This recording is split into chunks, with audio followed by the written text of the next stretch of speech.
뒤에 선풍기는 있어. 자, 우리 요한복음 13장 12절에서 17절. 선풍기 약풍을 들어놓고.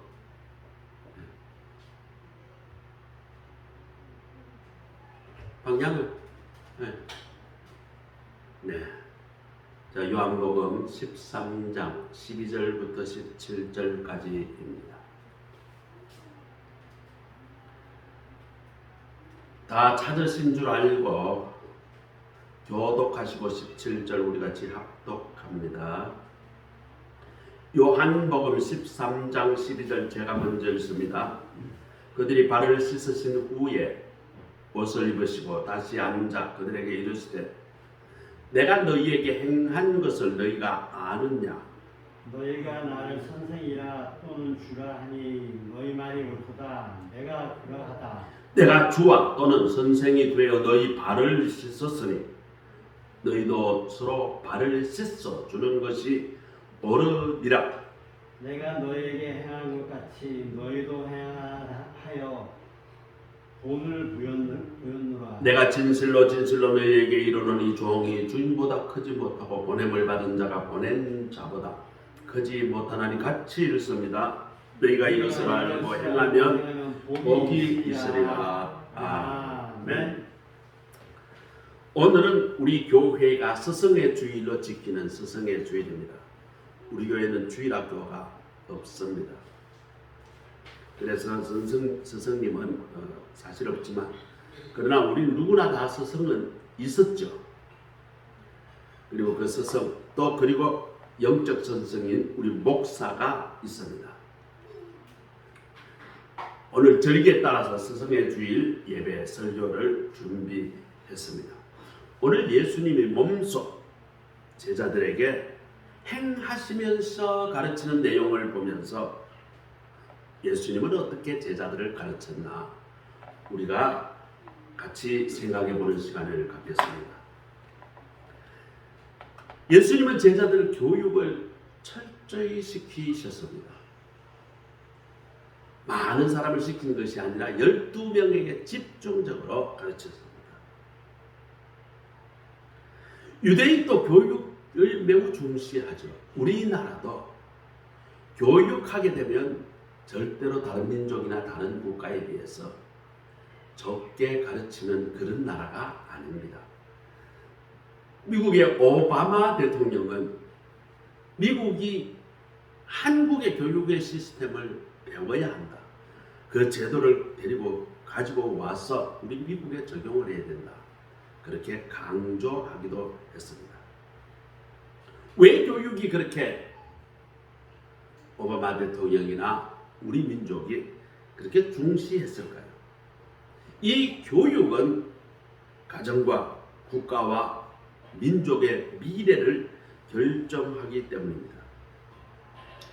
요즘 신문 기사들과 방송을 보면 학교 선생님의 위상이 너무 떨어져서 학교가 대위기에 놓였다라는 기사들이 있습니다.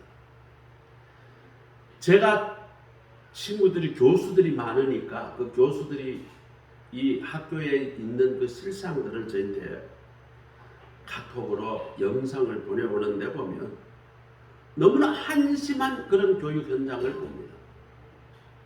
선생님에게 욕하고 선생님 수업을 방해하고 도저히 학생이라고 할 수 없는 그런 행동을 수업 현장에서 하고 있는 것을 동영상을 찍어가지고 그것도 잘하는 짓이라고 희희낙낙하고 있는 그런 모습들을 동영상을 담아서 저희한테 보내주곤 해요. 너무 기가 막혀서 오늘 방송에 이것을 틀 수가 없어요. 지난 5월 14일 신문에 난 내용입니다. 교원단체 총연합, 그 교총이죠. 스승의 날을 맞아서 약 2주간 전국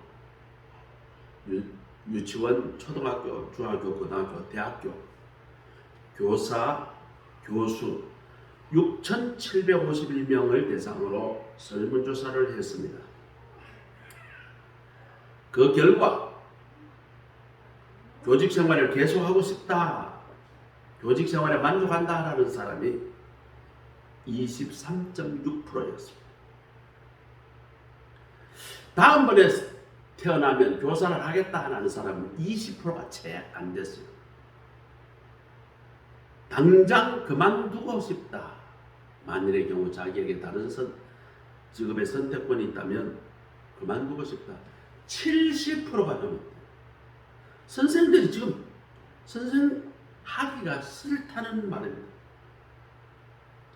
이 현상의 가장 큰 원인이 뭐냐면 선생님들이 교권이 보호가 안 된다는 거예요. 학생이 잘못해서 선생님이 심하게 좀 나무래기도 하고 때로는 매질도 해야죠. 지금은 선생님이 학생들에게 잘못했다고 야단만 세게 쳐도 바로 비디오를 찍어가지고 고발한다 만다. 그렇게 협박을 한답니다. 심지어 선생하고 학생들이 같이 맞붙어서 싸웠어요. 선생이 잘못했다고 학생들을 혼을 내려고 그러는데 학생이 막 달려들어가지고 교사를 후드려 팼습니다. 그런데 학생은 때린 것은 뭐 우야부야 되는데 선생이 그 과정에 학생들을 그냥 뿌리 쳐서 밀쳤는데 학생이 나자빠졌어요. 그것 때문에 선생이 학생을 폭력했다고 고발을 당해서 그래서 선생님은 잘못했다는 그런 사과문을 게재하고 그리고 교장 선생님에게는 다시는 그런 일을 하지 않겠다라고 반성문을 제출을 하고 또 손해배상으로 그 학부모에게 돈으로 배상했다. 그런 기사가 났어요. 교권이 완전히 추락한 것입니다. 이미 교권이 추락되었으면 교육은 더 이상 교육을 할 수가 없습니다. 그저 선생님은 직업적으로 가르칠 뿐이고 학생들은 배우든지 말든지 그렇게 되면 더 이상 교육은 되지 않습니다. 교육은 지식 전달하는 것만이 교육이 아닙니다.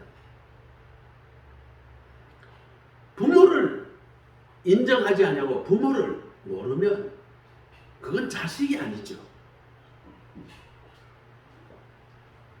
학생이 선생을 모르고 선생님의 그 지위를 인정하지 않으면 그것은 더 이상 학생이 아닙니다. 우리가 어릴 때는 선생님 바짝 뒤따라가서 걷는 것도 걷지 마라 그랬어요. 그래서 선생님 따라갈 때는 항상 뒤로 3발자국 그리고 오른쪽이나 왼쪽으로 피해서 한 발자국 옆으로 그렇게 피해서 예배를 저저 따라가라. 그래서 선생님 바로 뒤로 그림자도 밟지 말라는 것이죠. 그렇게 우리는 배웠습니다. 또 실질적으로 그렇게 했고 진이는 그렇게 예배 시간 넣는 것 그거 잘못된 거야. 예배는 처음부터 드리는 거예요.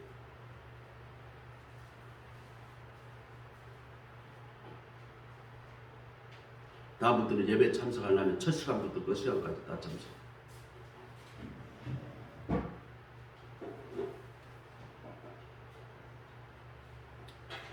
우리가 어릴 때에 선생님에게 잘못해서 혼이 나거나 맞았을 때 절대로 집에 가서 우리가 이야기하지 않았어요.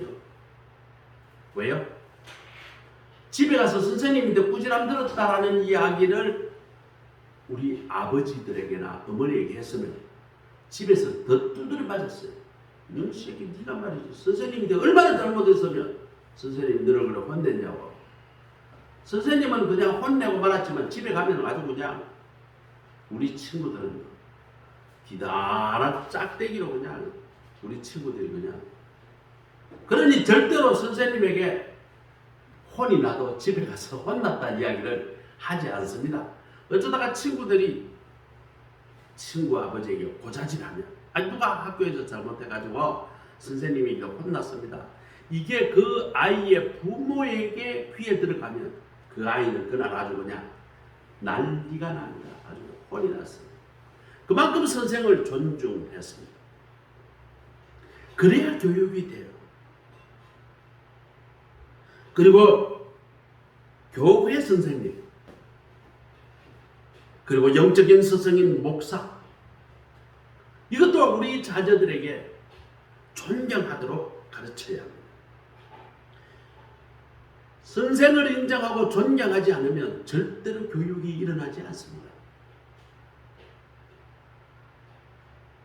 한번 좋은 선생은 학생들의 현재의 모습이 아니라 이 교육을 통해서 그 학생이 앞으로 어떻게 변화될 것인가, 찬란하고 위대하고 성장된 그 모습의 꿈을 아이들에게 심어주고 그 꿈을 이루도록 지도해주고 가르쳐야 합니다. 독일의 유명한 세계적인 문학가 괴테가 있습니다. 어린 학생 때입니다. 그 선생님은 수업에 들어오면 항상 어린 학생들에게 모자를 벗고 정중하게 인사를 합니다. 학생들이 그 이유로 아니 선생님, 우리가 선생님께 그렇게 인사를 해야지 선생님이 어떻게 그렇게 정중하게 인사를 합니까? 라고 물으니 선생님이 대답합니다. 여러분 중에 교육을 잘 받아서 앞으로 이 독일의 역사를 바꿀 위대한 인물이 반드시 여기 가운데서 나옵니다. 그렇기 때문에 여러분들에게 경의를 표하기 위해서 내가 매일 여러분 미래에 그런 위대한 사람이 될 것이라 생각하니 경의를 표하지 않을 수가 없습니다. 과연 그 선생님에게 배웠던 그 반의 학생들, 그 학교의 학생들은 수많은 독일의 위대한 그런 인물들이 배출되었습니다. 특히 교회 학교 선생님이나 학교 크리스찬 교사들에게 가장 필요한 것은 무엇인가? 바로 사명감입니다. 하나님이 내게 이 아이들을 맡겼다. 그 사명감으로 무장하게 되면 그 교사는 그 학생들을 위대한 인물로 교육할 수 있습니다. 예일대학교 총장 윌리엄 펠프라는 총장이 있었어요. 이 총장님은 나는 젊은이들에게 대학 교육이 필요하다는 것을 철저히 믿는다. 그러나 성경 지식이 없는 대학 교육보다는 대학 교육 없는 성경 지식이 훨씬 더 값지다라는 것을 믿는다. 그러니 학교 교육이나 세상의 지식보다도 신앙 교육이 더 우선이라는 뜻입니다. 전 세계 노벨 수상자의 22%, 그리고 세계 200대 재벌의 15%가 유대인입니다. 그리고 전국 미국의 변호사 중에 30%, 법대 교수 중에 50%, 의대 교수 중에 50%. 벌써 이렇게 하면 유대 민족의 이야기구나. 압니다. 어떻게 미국 인구의 1%도 안 되는 그 유대인들이 이처럼 두각을 나타낼 수 있을까요? 전 세계의 인구가 한 70억 좀 넘죠. 72억, 73억 정도 된다고 하는데 유대인들은 전 세계에 다 끌어모아 봐야 2천만 명 조금 넘을 동말동합니다. 지금 이스라엘에 있는 유대인들이 모여있는 사람들이 1,000만 명, 그리고 전 세계에 흩어져 있는 유대인들이 정확한 통계는 없습니다만 1,000에서 1,200만 명 정도로 봅니다. 그러면 유대민족 다 합쳐봐야 2,200, 많아야 2,200 정도밖에 안 돼요. 70몇억 인구 중에. 그런데 전 세계에 위대한 인물의 거의 20%에서 30%를 그 유대인들이 다 차지하고 있어요. 왜 그럴까? 유대인들은 어릴 때부터 교육을 소중하게 생각합니다. 철저히 하나님은 창조주이시고 하나님은 섭리주의이시고 이것을 아예 쇠뇌를 시키고 태어날 때부터 창세기부터 모세오경을 외우기 시작합니다. 대체적으로 아이들이 7세에서 8세쯤 되면 창세기, 출애굽기, 레위기, 민수기, 신명기까지 다 외운다 그래요. 할아버지가 아버지가 매일 그 율법서를 낭독하고 외우는 것을 따라하게 합니다. 말을 배울 때에 율법을 암송하는 것부터 배우게 되죠. 특히 유대인들은 신앙교육을 담당하는 랍비를 존경합니다. 랍비의 그 성경교육으로부터 신앙교육으로부터 인생의 지혜를 아주 어렸을 때 철저히 배우게 되는 것입니다. 또 그들은 책과 가르침에 대해서 매우 소중히 여깁니다.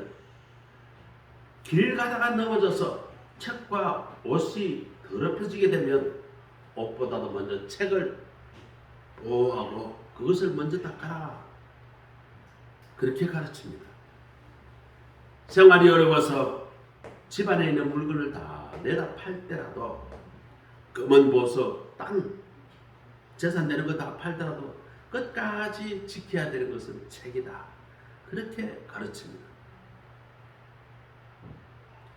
다른 민족들은 대체적으로 권력을 그렇게 명예를 그렇게 중히 여겼습니다. 그래서 우리 아들이 출세해가지고 아주 높은 관직에 있거나 또 사업에 성공하는 것을 크게 자랑으로 여깁니다. 그런데 유대인들은 학자를 존경합니다. 가르치는 사람이 존경받는 사회, 또 존경하는 그 사람이 우수한 민족 그리고 뛰어난 사람이 되고 남을 지배하고 다스리는 민족이 됨을 증명합니다. 두 번째로 신앙교육은 어릴 때부터 주일학교 때부터 철저히 시켜야 합니다. 서울시 사회복지협의회가 조사했습니다. 우리나라 자원봉사자별을 종교별 분포도에 따라서 조사했는데 지난 10년간 제일 많이 자원봉사에 참여한 종교가 기독교인이 44%, 그 다음에 무종교인이 29%, 그리고 천주교인이 15%, 뭐 나머지 불교가 한 5%, 나머지 종교가 또 뭐 한 5% 이렇게 되었다고 합니다. 절대적으로 기독교인들이 자원봉사자의 숫자가 많음을 보여줍니다. 오늘 읽은 본문 15절 17절에 예수님이 너희에게 행한 것 같이 너희도 행하게 하려 하여 내가 본을 보였다라고 오늘 말씀을 기록하고 있습니다. 그리고 17절에 너희가 이렇게 할 때에 이것을 알고 행하면 너희들은 복을 받을 것이다. 섬김이 하나님으로부터 복을 받는 길이라는 것을 예수님이 가르쳐 주셨습니다. 미국의 교육학자 벤슨 박사가 있습니다. 이 사람은 미국 유명한 사람들을 다 조사를 해봤어요. 선교사, 교역자, 교수, 의사, 유명한 사람들 다 했는데 미국 교인의 85%가 주일학교 때부터 신앙교육 받은 사람이었다. 그리고 선교사들이나 목사들은 95%가 주일학교 때부터 신앙생활을 했다는 것입니다. 어릴 때부터 주일학교의 신앙교육이 참으로 중요합니다. 제가 참 후회되는 것이 있어요. 저는 아버지로부터 우리 부모님으로부터 신앙교육을 어릴 때부터 철저히 배웠어요. 아버지가 새벽기도 갔다 오면 우리들을 항상 깨워가지고 아침 예배를 매일 들었습니다. 우리가 졸려서 눈을 못 뜰 때도 다 깨워가지고 아침 예배를 드리고 잠자기 전에는 반드시 또 저녁 예배를 드렸습니다. 제가 아버지와 같이 살았는 동안이 그렇게 길지는 않았지만 초등학교 때까지는 우리 아버지와 같이 살았어요. 중학교 1학년 때까지 매일 아침 예배와 저녁 예배를 들었어야만 그 다음 일정이 되었어요. 그런데 제가 성인이 되고 제가 지휘를 하게 됐어요. 그리고 해외 출장이 많았어요. 그러다 보니까 우리 자녀들의 신앙교육을 내가 등한히 여겼어요. 새벽같이 제가 아이들 싣고 교회를 가서 저와 집사람은 성가대 봉사를 해야 되니까 아이들은 교회에 그냥 그렇게 내버려 뒀어요. 주일학교 시간 되면 주일학교 들어갔겠죠. 그리고 해외 출장이 많다 보니까 아이들 신앙교육을 제대로 시키지 못했어요. 그 부분이 제일 제가 안타깝고 후회되는 부분입니다. 미국 오하이오 주의 어느 교회에 니틴스라는 사람이 있습니다. 그 사람은 원래 목수인데 이 사람이 오하이오 주의 시골로 이사를 갔습니다. 어느 교회에 갔습니다. 그리고 목사님을 만났어. 목사님, 내가 주일학교 교사를 하고 싶습니다. 이렇게 자원을 했어요. 목사님이 그 사람 보니까 목수 작업복을 입고 왔고 좀 흐름해 보이고 별로 지식도 없어 보이고 배운 것도 없어 보여서 그래서 어디 학벌이 어떻게 됩니까? 그러니까 제가 초등학교도 채 못 나왔습니다. 그러나 주일학교 내가 열심히 다녔습니다. 그래서 목사님이 아이고 저래가지고 무슨 교사를 하겠나. 그래서 거절하기는 못하고 하니까 우리 반에 지금 우리 교회는 반에 반사들이 다 선생님들이 정해져 있어요. 지금 반이 선생님 없는 반이 없어서 맡길 반이 없습니다. 그러니 정하고 싶으면 스스로 반을 만드시고 애들을 불러 모아서 그렇게 애들을 가르치도록 해보세요. 사실상 거절이죠. 그런데 이 니튼스는 포기하지 않습니다. 그는 말이죠. 일을 하고 덜에 나가가지고 거리에 나가서 노는 아이들에게 사탕도 주고 전도를 합니다. 내가 새롭게 저 교회에 교사가 됐는데 내 반에 아이들이 없어. 너희들이 와서 내 반에 아이들이 돼줄래? 이렇게 아이들에게 전도를 합니다. 주일 아침에도 반에 아이들이 없으니까 거리에 나가서 놀고 있는 애들, 부모들이 둘 다 일하면 아이들이 갈 데가 없으니까 길거리에 놀죠. 그 가난하고 어려운 아이들, 그 아이들을 발견하고는 너 교회 가서 내가 반을 만들었는데 내가 반에 아이들이 없어. 너희들이 내 학생이 되어줄래? 그렇게 설득을 합니다. 마침 가난한 아이 셋이 노는데 거기 가서 너희들이 내 반 아이가 되어달라 하니까 그렇겠다 그래요. 그래서 그 아이들을 데리고 옵니다. 그리고 그 아이들에게 성경 말씀을 가지고 꿈을 가르칩니다. 용기를 가르칩니다. 예수님의 사랑을 심어줍니다. 그리고 사랑과 열정을 다해서 가르칩니다. 자, 이것을 시작으로서 그 선생님은 평생 주일학교 교사 하셨다고 합니다. 그런데 이 세 아이들이 처음 이제 그 학생이 된 이 세 아이들은 성인이 된 후에도 그 교사의 생일날 되면 생일 축하 편지를 보내고 선물도 보내고 그렇게 아주 귀한 인재들로 자랐습니다. 그 중에 한 사람이 인도 선교사였던 찰스 콘웨이라는 사람이 되었고 또 한 사람은 미국의 29대 대통령 하딩이라는 대통령이 되었고 또 나머지 한 사람은 그 하딩 대통령의 비서관이 되었다라고 합니다. 한 훌륭한 주일학교 교사가 아이들을 잘 가르쳐서 대통령도 되고 선교사도 되고 또 국가에 큰 일을 한 대통령 비서관 그렇게까지 된 것입니다. 그리고 세 번째로는 예수님의 모습을 담은 참 스승은 제자들을 위해서 무슨 일이든지 한다는 것이죠. 심지어 목숨까지도 제자들을 위하여 바칩니다. 요한복음을 읽은 본문 13장 12절 17절까지는 사실은 예수님의 세족식을 하고 난 이후의 이야기입니다. 맨 마지막에 예수님이 이제 십자가에 달리기 직전 예수님이 먼저 세족식을 하시고 그 다음 성찬식을 하십니다. 이것이 이제 마지막 가르침이죠. 마지막 가르침이 두 가지입니다. 하나는 뭐예요? 너희들이 나를 선생이라 그러지 나를 주라 그러지 맞아. 내가 선생과 주가 맞아. 그럼에도 불구하고 내가 너희들을 섬기고 이렇게 너희들 발을 씻어주지 않느냐. 내가 주와 선생으로서 이렇게 했으니까 너희도 나를 따라 행하도록 하라. 섬김이 어떤 것이냐는 것을 마지막으로 가르쳐 주십니다.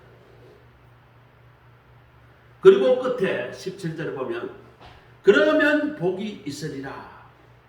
하나님의 복을 약속하셨습니다.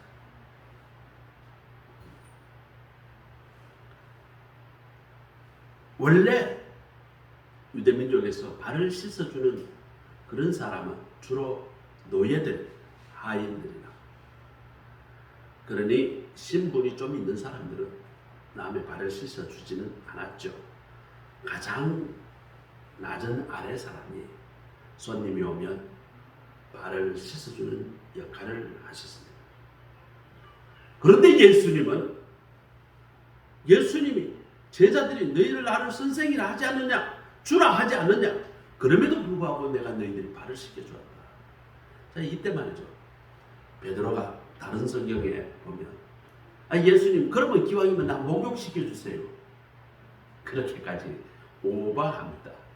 근데 예수님이 굳이 목까지 씻을 필요는 없다. 내가 발 씻겨서 너희들 섬김의 본을 보였다는 거죠. 그리고 난 뒤에 가르치신 게 무엇이냐면 내가 죽기까지 너희들 섬기고 너희들 영원 구원을 위하여 이제 십자가에 달릴 것이다. 내가 죽고 새롭게 부활하게 되면 이제 포도주와 떡으로 나의 죽음을 그렇게 기념하도록 하라 하면서 성찬식을 베풀게 됩니다. 다시 말하면 예수님은 죽음으로써 우리 인류를 구원하셨다는 것을 가르치신 것입니다. 2차 세계대전 때에 폴란드의 어떤 조그만 마을에 있었던 실화입니다. 어느 날 드디어 독일군이 이 마을에 들이닥쳤습니다. 독일군들은 학교에 총을 들고 들어왔습니다. 그리고 학생들 중에 유대인들 별을 달린 학생들, 드문드문이는 학생들 전부 다 잡아 끌어냅니다. 학생들은 공포에 질려가지고 군인들이 와서 총을 들고 와서 끌어내니까 전부 다 새파랗게 질려가지고 선생님에게 매달리면서 울고 붑니다.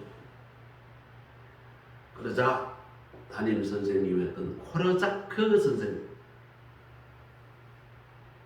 이 몰려오는 아이들을 자기 뒤로 숨기면서 이야기합니다. 아니 애들이 무슨 죄가 있다고 이러니 학교에 와서 이 난리를 치니까 호통했지만 아무 소용이 없습니다. 드디어 조금 있으니까 아이들이 실을 트럭이 학교에 와요. 그리고 애들을 말이죠. 트럭에다 막 유대인들 아이들을 싣습니다. 아이들이 울고 불고 난리가 났어요. 그러면서 선생님이 나도 같이 타겠다. 그리고 그 트럭에 올라타서 무서워할 것 없어. 우리가 지금 하나님 앞에 기도하면 우리 두려움이 많이 줄어들 거야. 자, 우리 다 기도하자. 아이들을 달랩니다. 근데 독일군 이 트럭이 출발하려고 그러는데, 아니 이 유대인이 아닌 선생님이 타고 있으니 독일 장교가 명령합니다. 당신은 내리시오. 유대인도 아니면서 뭘 타고 있냐고. 그러니 선생님이 이야기합니다. 나는 내가 가르치는 이 사랑하는 아이들을 혼자 보낼 수 없습니다. 내가 함께 따라가겠습니다. 그러니까 장교가 어쩔 수 없이 출발시켰습니다. 그래서 이 선생님과 함께 유대인 아이들을 실은 트럭이 트레몰렌카라는 강제 수용소 가스실합에다 차를 댔어요. 선생님은 직감합니다. 이곳에서 유대인들을 가스로 다 죽이는구나. 아이들이 전부 다 공포에 질려서 그냥 울고불고 난리가 났습니다. 이때 선생님이 아이들의 손을 잡고 가장 앞장서서 가스실로 들어갔습니다. 유대인이 아니면서도 유대인 아이들과 함께 이 제자들의 두려움을 덜어주기 위해서 함께 죽었던 것입니다. 지금 예루살렘에 히틀러에게 학살된 동포를 기리기 위한 기념관이, 큰 기념관이 예루살렘 안에 있습니다. 그 뜰에는 겁에 질려 떨고 있는 사랑하는 제자들 두 팔로 껴안고 있는 이 코르자크 선생님의 동상이 지금 써 있습니다. 제가 이번에 예루살렘에 갔을 때에 이 히틀러 학살 기념관에는 가보지는 못했어요. 이 코르자크 선생님은 십자가의 죽으심으로 우리를 죄에서 구원하신 영원한 선생님이신 그 예수님의 본을 받아 사랑하는 제자들과 함께 죽어감으로 섬김의 본을 보여주고 그 스승의 길을 갔던 것입니다.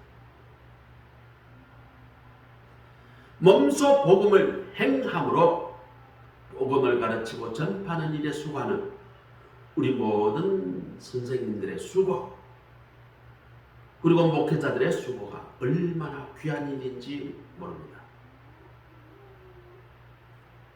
우리 모두는 섬김의 삶을 통해 주위의 분들에게 영혼을 구원해 주님을 닮은 인격으로 바로 세워주시는 그 선생님, 그리고 우리 목회자들에게 우리는 감사와 존경을 표해야 할 것입니다.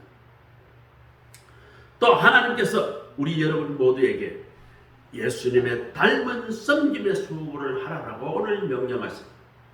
그리고 오늘 예수님의 말씀은 그런 섬김의 삶을 우리가 행할 때에 하늘의 복을 내려주신다, 상으로 갚아주신다라고 말씀하십니다. 우리가 누구를 가르친다는 생각보다 그 영혼을 사랑하는 하나님 아버지의 마음, 그리고 섬김의 본을 보이신 예수님의 마음으로 우리에게 주신 사명을 감당함으로 하나님의 크신 복을 받아 누리며 살아가시는 우리 모두가 되시기를 간절히 축복합니다. 기도하겠습니다. 하나님 감사합니다. 오늘 스승의 날을 맞이하여 우리에게 주어진 그 선생님, 또 선생님과 같이 영혼을, 영의 세계를 가르치는 우리 목사님 존경하게 하여 주시고 그들을 높이고 그들의 가르침을 따르는 우리의 삶이 되게 하여 주옵소서. 또 예수님을 섬김으로 그 제자들에게 가르치셨던 것처럼 우리도 이 세상을 향하여 예수님의 가르침 몸소 행하며 예수님의 복음을 전하는 우리의 삶이 되게 하옵소서. 예수님의 이름으로 감사하며 기도드립니다. 아멘. 찬송가 506장입니다. 506장.